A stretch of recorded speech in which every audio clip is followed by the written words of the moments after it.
Man, the Buster comparisons really just don't stop. First, we get Tomamovich for the 6th-year anniversary, and everyone's like, who's better, Tomamovich or Merlin? And then I'm like, okay, I think it's pretty definitive that Tomamovich is the premium Buster support servant. Then, a few weeks later, they drop Oberon, and now the entire discussion has changed. Now it's like, is Oberon better than Tomamovich? So that's what we're going to be talking about in today's video, because I see a lot of comments about it. I'm like, you know what? Might as well just make a versus video for Oberon. He's definitely good enough to have one of these videos, and I definitely think he does compete with Tomamovich, but we'll talk about who I think is quote-unquote better later on in this video. But if you enjoy FGO content, you know, I upload these videos every single day, and all I ask for in return is a like on the video and a subscribe to the channel. But you can click that join button if you really enjoy what I do and you want to take that extra step.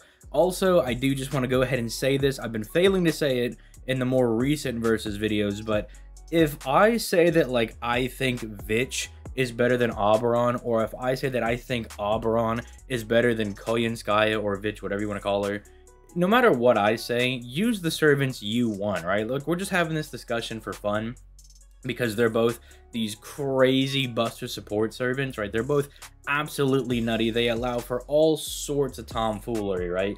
But at the end of the day, if you're like, I like my Mothman, and I want to use Mothman to do big Ooga Booga NP damage, and then by all means, go do, you know, pop off and do that, right? If you just want a Buster farm, that's all you care about, then, you know, you're going to pop off with Koyenskaya, right?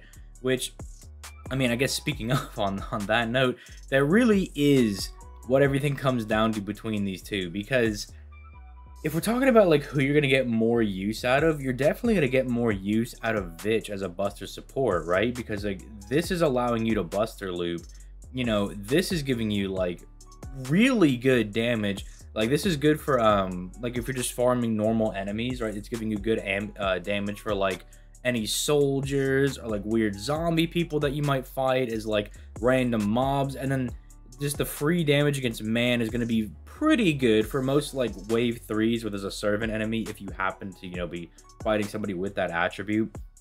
That's all insanely good, right? And then obviously the fact that her Buster performance lasts for 3 turns for farming, like this is really good because it means you're getting that damage for all 3 turns, right? So she's just going to be very consistent when it comes to being able to support somebody, right? Whereas Oberon's in a bit of a more different camp, right? Because he wants to do almost burst damage, right? He gives you a pretty sizable NP damage buff, and then he just kicks that up. He cranks that up to 11 with his 3rd skill, right? Giving a massive Buster buff that only lasts for 1 turn, but then raising the effectiveness of that NP damage boost up to, you know, 60% because he's buffing it by 100%. So basically just double whatever your NP boost is at the time. Like if you have a 50% NP damage buff, it's now up to 100%, right? He's raising its effectiveness, basically doubling it, right? So that's crazy. All right, like that's really crazy. You're getting massive amounts of damage from that. And then he's giving you a 50% battery. And it almost really doesn't matter when it comes to like this demerit and then like these demerits, because it's almost like, who cares? That servant's probably going to die anyway. Like they're getting taunted. They're literally just going to sit there to die at that point, right? So it's like you do one huge damaging turn and then they're out of there. If you look at it like that, you know, Oberon's almost completely worth it, right?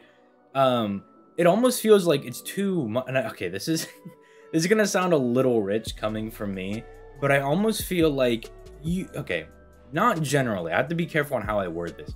But I feel like sometimes people have been using Oberon currently, and they're going for like too much damage, right? Like they're overindulging in it, right? Or like Oberon is like making somebody hit so much harder than they would ever need to, and it almost, I don't know why it feels wasteful, right? It's not really a bad thing because they're Buster servants. It's really the main thing they're supposed to do.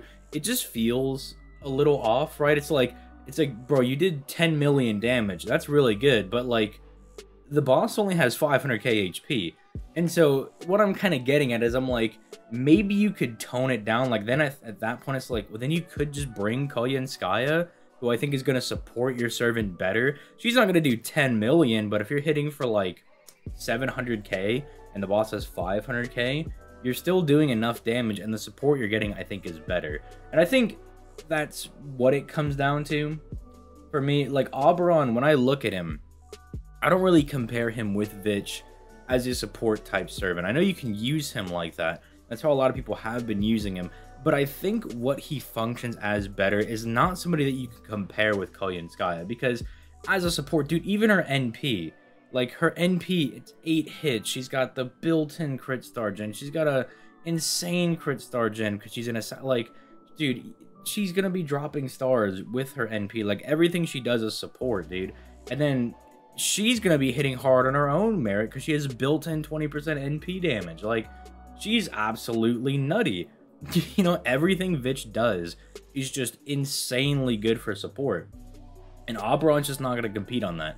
But what I think he does do really well is I think they drop him as a good unit with Koyenskaya, right? Like, I think he functions really good with Koyenskaya, especially because on that third turn, the fact that you can just dump that massive buff onto yourself just means whatever you're fighting at that point on wave 3, it's going to get obliterated by Oberon. Like, he's just going to absolutely murder whatever it is on wave 3. So I think that's where he functions a lot better. I don't think he really competes with her at, like, on like a support level. Like, this is different from, you know, Merlin versus Koyenskaya, where it's like they're both clearly supposed to be supports, where it's like Oberon is supporting, right? Like, this pretty obvious support, right? Because it's charging the party's gauge, you know, and he's giving everybody NP damage. But then it's like, this doesn't have to be support. This doesn't have to be support. These are things that he could definitely use on himself. And again, if you're using him with Koyenskaya, I think it's intended to be used on himself, right? Like, he does some really big damage, he obliterates whatever in front of him, and then he gets out of there, right? It's just like, it's just when it comes down to him, I mean, even his NP, right? He's doing damage. Like, you look at Koyenskaya's NP, this is something that's built to support, right? You know, she's reducing NP gauge, she's charging the party's gauge, she's dropping a ton of stars because she has 8 hits. This is probably the only selfish thing, is that she's buffing her attack, but that's just so she can hit a little bit harder. But like Oberon, dude, it's like, do big damage, you know, remove their buffs, and then he slaps them with the invincibility, which is a little annoying. So it's just, yeah, I just don't really see the comparison. Okay, if you're really asking me, I'm saying that Koyenskaya is better, because I think if you're comparing Koyenskaya to people, you're gonna be like, it's as a support, right? Like, you're predominantly gonna be using Koyenskaya as a support. Although, that being said, you could just use her as like her own DPS servant. Like, you could, like, because then at that point, Koyenskaya provides her own stars with just her high natural star gen, and then her high hits on her NP. And then at that point, she could do her own buster crits. She can, like, charge her own NP, and then she could just start looping with her buster card. So, like, you know, if you want to use her as like a DPS servant, you definitely can. There's the whole like DPS Castoria and Merlin memes, right? But Koyenskaya can legitimately be her own DPS servant, right? So I think in that respect, I think she might also have like some competition with Oberon. If you wanted to talk about them more being DPSs, maybe Oberon stands a bit more of a chance at that point. But in that aspect, I would still give it to Vich, because he's going to be a one-turn pump and dump. Whereas, like, Vich is going to have, like, 3 very strong turns of her providing her own stars. You know, having just a massive star weight, giving herself massive crit damage. You know, the fact that, like, again, she can basically loop her own NP with her buster cards, right? Like, she has the Dioscuri effect, except on her buster cards, right? It's crazy.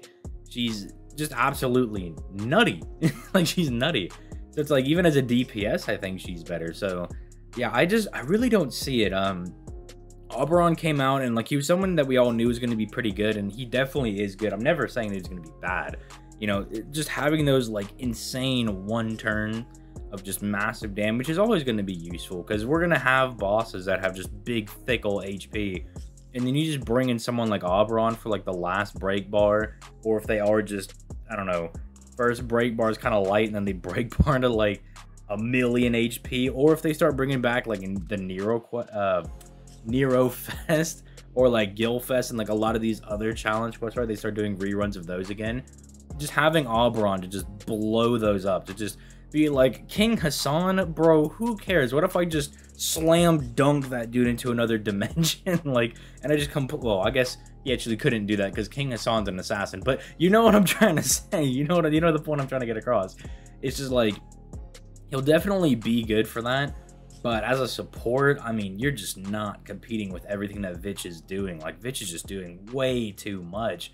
And then as a DPS, she's so self-sufficient. Like, she's absolutely fine. Whereas Oberon, if he tries to be his own DPS, he's kind of tripping on himself, right? Like, he's giving himself a massive battery, sure. But unlike Vitch, who doesn't reduce her own NP gauge, he actually has more sustain.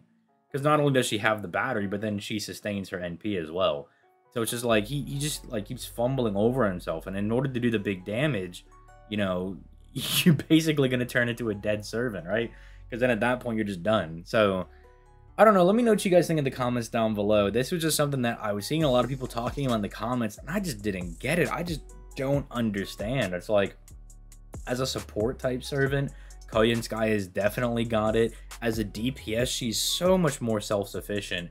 And, I mean, I think the only thing that Oberon's going to have on her is that, yeah, he'll do more damage, you know, on the turn that is, like, his third skill is active. But, I mean, even overall, like, when his third skill is not active, even if you're fighting, like, a lawful enemy, I mean, Tamamo Vitch getting, like, her NP in, like, a Buster Brave chain where she's getting crits because she's dropped all these stars for herself, you know, I think she's going to out-damage. Like, she'll do more damage that turn because of, like, her ability to buff her own crit damage and everything, which maybe that's what Oberon needed. Maybe that's what he needed. Maybe if this also just gave like 100% crit damage for one turn, then we'd definitely be talking. Because then it's like Oberon's one turn, you know, which I know is ironic that I was saying you might be doing too much damage, but I don't know. Maybe you're a newer player and you're having to like slap this on, I don't know, Leonidas or something. I don't know why you would, but I don't know what situation you'd be in where you'd still need that extra crit damage. I don't know. Just having it, I think, would just be nice. I just think the idea of it being there would also just be like very finito to it, you know, because you'd have like the good buster damage, the good NP damage, or maybe just make the buster damage like 100%. I know that sounds crazy, 70, 100%, but maybe do that. Maybe that would have just been like really hammering it home, but I don't know. Maybe I'm just a crazy person. Maybe I'm just an absolute madman. You know, let me know what you guys think in the comments down below. I just really don't see it. I think Kauyan Sky is definitely pretty definitively better than Oberon. Not like taking a dookie on him from a mountain, but I would say I'm very comfortable with saying that she is better. But, you know, again, let me know what you guys think in the comments down below. If there's any other versus matches you guys want to see, leave those in the comments down below. I'll be reading the comments because I know there's a lot in the past that I never got around to. So, you know, let me know in the comments down below. I'll try to get around to those. But with that being said, I'm going to go ahead and get out of here. You guys have yourselves a nice day. Peace. Alay, guys.